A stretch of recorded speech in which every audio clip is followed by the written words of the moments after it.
नमस्कार साथियों, वंदे मातरम, जय गौ माता। मेरा नाम आकाश और आज मैं आपको मल्टी लेयर फार्मिंग के वर्तमान में जो भी परिस्थितियां तैयार हुई हैं या मल्टी लेयर फार्मिंग से किस तरह के बेनिफिट, किस तरह की फसलें निकल रही हैं या निकलने की तैयारी में हैं, वो सब आपको हम दिखाने जा रहे हैं। तो आइए चलते हैं, शुरुआत करते हैं। ये आपको मैं बताना चाहता हूँ कि पूरा 1.25 एकड़ का पूरा एक मल्टी लेयर फार्मिंग का एक मॉडल है जिसमें हम कई तरह की फसलें यहाँ पर उगा रहे हैं।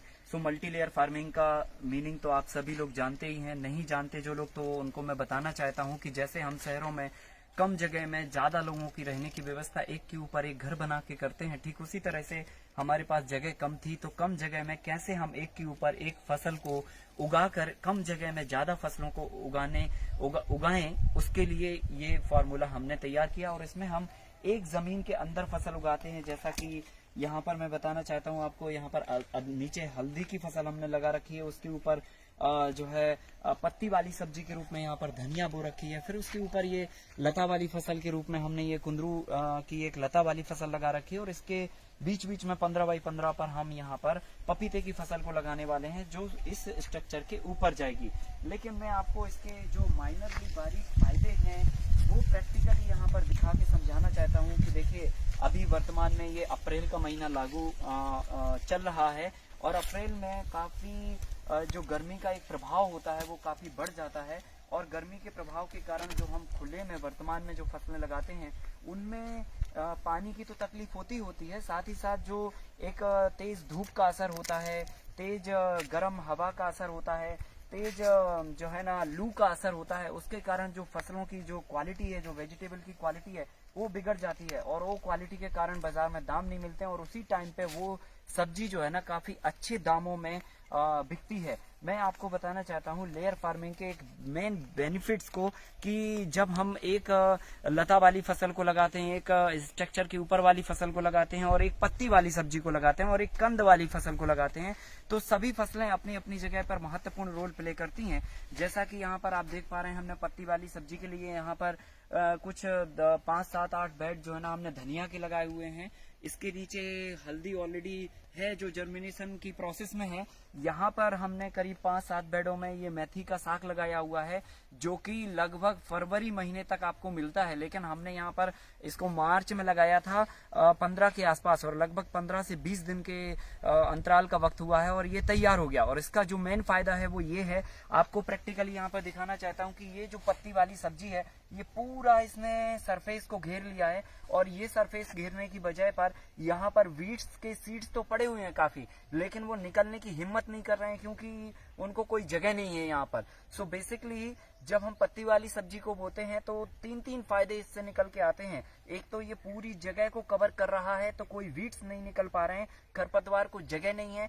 दूसरी बात जो है ना, ये पत्तियां आपस में सट गई हैं। अब यहाँ पर आप थोड़ा करीब आएंगे तो मैं आपको दिखाना चाहता हूँ कि ये यहाँ पर सिचुएशन देखिए आप, किस तरह से पत्तियों से पत्तियां सटने के कारण मिट्टी में जो नमी है वो किस तरह से बनी हुई है। एकदम मॉइस्चराइज सॉइल है, क्योंकि पानी जो है ना इन्होंने उड़ने से रोक दिया है। यहीं पर गौर करिए, यहाँ जो सिचुएशन है यहाँ पर कोई पत्ती वाली सब्जी नहीं है, तो ये बारूद की तरह जो है ना, बुरादे की तरह मिट्टी, धूल की तरह मिट्टी ये यहाँ पर सूखी पड़ी हुई है। सो पत्ती वाली सब्जी आपस में ढके होने के कारण ये मॉइस्चर को इवापोरेट नहीं होने दे रही है, मतलब नमी को बरकरार रख रही है। 50% धूप तो हमने ऊपर 50% फिल्टर करने के लिए धूप को हमने घास डाल रखी है, जिससे 50% धूप आ रही है और हम इसमें गर्मी के टाइम पे बहुत अच्छे से काम कर पा रहे हैं। और ये पत्ती वाली सब्जी ने 50% से 40% तक तो लगभग इवापोरेशन रोक ही दिया। सो ओवरऑल 70 से 90% तक ये पानी को उड़ने से बचा रही है। मतलब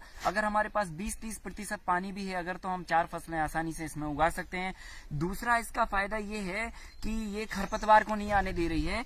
तीसरा फायदा ये है कि ये जड़ समेत उखाड़ने से इसका एयर का सर्कुलेशन बढ़ जाता है। सो बेसिकली हमें इससे 3 फायदे होते हैं। एक तो वीड्स नहीं आने देता है ये, दूसरा पानी के इवापोरेशन को रोक देता है, तो पानी की मात्रा इसमें कम लगती है, नमी अच्छी बनी रहती है, बैक्टीरिया हरदम काम करते हैं और नेचुरल फार्मिंग में बहुत अच्छे इसके परफॉर्मेंस भी भी आते हैं।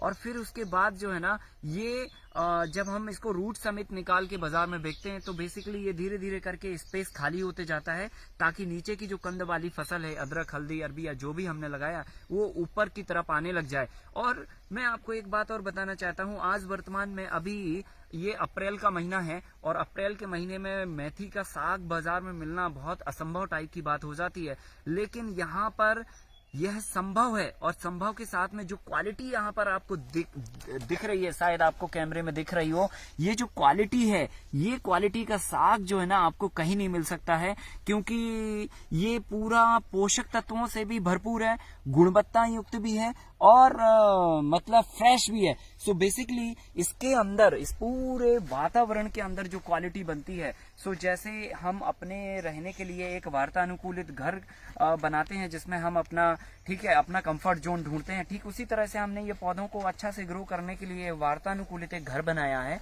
और इस घर में हमने आर्टिफिशियल तरीकों का इस्तेमाल नहीं किया है, सब कुछ नेचुरल तरीके से सारे रिसोर्सेज को लिया हुआ है। ये बांस है, बल्ली है, लकड़ी है, घास है, ये सारी चीजें आप जो देख रहे हैं ये कुदरत की ये देन है। और इन्हीं सारी चीजों का उपयोग करके हमने ये ढांचा तैयार किया और इतना बढ़िया क्वालिटी वेजिटेबल हम यहाँ पर ले रहे हैं। तो आप भी इसको ले सकते हैं और इसके फायदे आप भी उठा सकते हैं। देखिए यहाँ पर कितनी जानदार क्वालिटी बनी हुई है और मॉइस्चर भी जो है ना हमारा प्रॉपर बना हुआ है। So basically multi layer farming के एक नहीं अनेक फायदे होते हैं। ऊपर हमारी ये लता वाली फसल फलने लगी है, यहाँ पर देखिए ये कुंदरू हमारी आने लगी हैं और धीरे धीरे करके ये पूरे स्ट्रक्चर में तो कुंदरुआ ये फलने लगी हैं। तो अभी जो है ना लता वाली फसल में ये कुंदरू की जो क्रॉप है लगभग अभी 30-40 रुपए 50 रुपए किलो के आसपास में ये रेट दे रही है।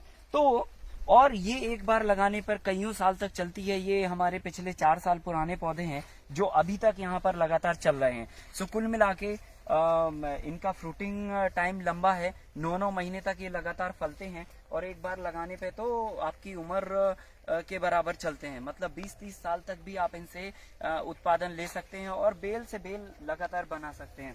तो जैसा कि मैंने बताया यहाँ पे हम मेथी उगा रहे हैं, फिर मेथी के साथ साथ हम जो है ना यहाँ पर और दूसरी फसलें भी उगा रहे हैं। तो जैसे वहाँ पर हमने, ठीक है, धनिया लगाई, फिर मेथी लगाई, यहाँ से देखिए यहाँ पे पालक चालू हो गई है। फिर उसके बाद जो है ना हमारी इन 5-6 बेडों में पालक है। पालक के बाद फिर हमारा यहाँ पे कुंदरू सभी में कॉमन है, हल्दी नीचे सभी में कॉमन है। लेकिन जो ग्रीन वेजिटेबल्स है जो हमें कंटिन्यूसली थोड़ी थोड़ी मात्रा में घरों में उपयोग के लिए चाहिए पड़ती है, तो इस मॉडल में हमने थोड़ा थोड़ा करके सरफेस पर अलग अलग ग्रीन वेजिटेबल को लगाया हुआ है। यहाँ पर हमने ये चौलाई का साग बोया है, फिर हमने यहाँ पर ये सभी में ये चौलाई का साग है, तो 5 बेड में चौलाई का साग है। फिर उसके बाद यहाँ पर ये लाल साग है, ये अभी जर्मिनेशन स्टेज पर है, थोड़ा थोड़ा करके ये जर्मिनेट हो रहा है और पूरा धीरे धीरे करके अभी ये 10 दिन के अंदर पूरे सरफेस को कवर कर लेगा। सो पानी के इवापोरेशन को ये पूरी तरह से रोक देगा। सो हमें पानी की जैसे जैसे गर्मी पड़ेगी और कम पानी की जरूरत हमें पड़ेगी। तो ये लाल साग हुआ। फिर उसके बाद हमने यहाँ से लेकर कुछ 5 बेड में नोनिया का साग बोया है, जो हल्का हल्का सा खट्टा होता है, टेस्ट बहुत अच्छा होता है और काफी थिक होता है पत्ता और साइज में मेथी के पत्ते के बराबर होता है। तो ये नोनिया का साग है। फिर उसके बाद हमने फिर यहाँ पर रिपीट कुछ धनिया बोया है, फिर इसके बाद हमने राजगिर का साग बोया है और फिर यहाँ पर और अलग अलग तरीके के साग बोए हुए हैं। कुल मिला के ये पूरा 1.25 एकड़ का पूरा प्लॉट है जिसमें हमने अलग अलग तरीके की वेजिटेबल्स को बोया है। और यह मॉडल आप चाहें तो एक अर्बन एरिया में अगर आपकी फार्मिंग है तो आप एक लगभग 1 एकड़ से 50 फैमिली मतलब 250 लोगों को रोज का वेजिटेबल का अरेंजमेंट इस मॉडल से कर सकते हैं और हर एक बेड में 4-4 फसलों के कॉम्बिनेशंस को भी बिठा सकते हैं। तो ये सब्जियों की बहुत बड़ी रेंज को तैयार करके देता है ये मॉडल। सो अर्बन एरिया के लिए जो लोग शहर के आसपास हैं और उनकी जमीनें आसपास हैं, वो अगर इस मॉडल को अपनाते हैं तो निश्चित वो शहर के आसपास लोगों को होम डिलीवरी या तो फार्म मार्केट वेजिटेबल कॉन्सेप्ट पर जाकर बड़ी रेंज तैयार करके कुछ 50 फैमिली को लगभग 250 लोगों को रोज का फ्रेश वेजिटेबल गुणवत्ता युक्त वेजिटेबल दे सकते हैं। बहुत बहुत धन्यवाद आपको, बहुत बहुत शुभकामनाएं।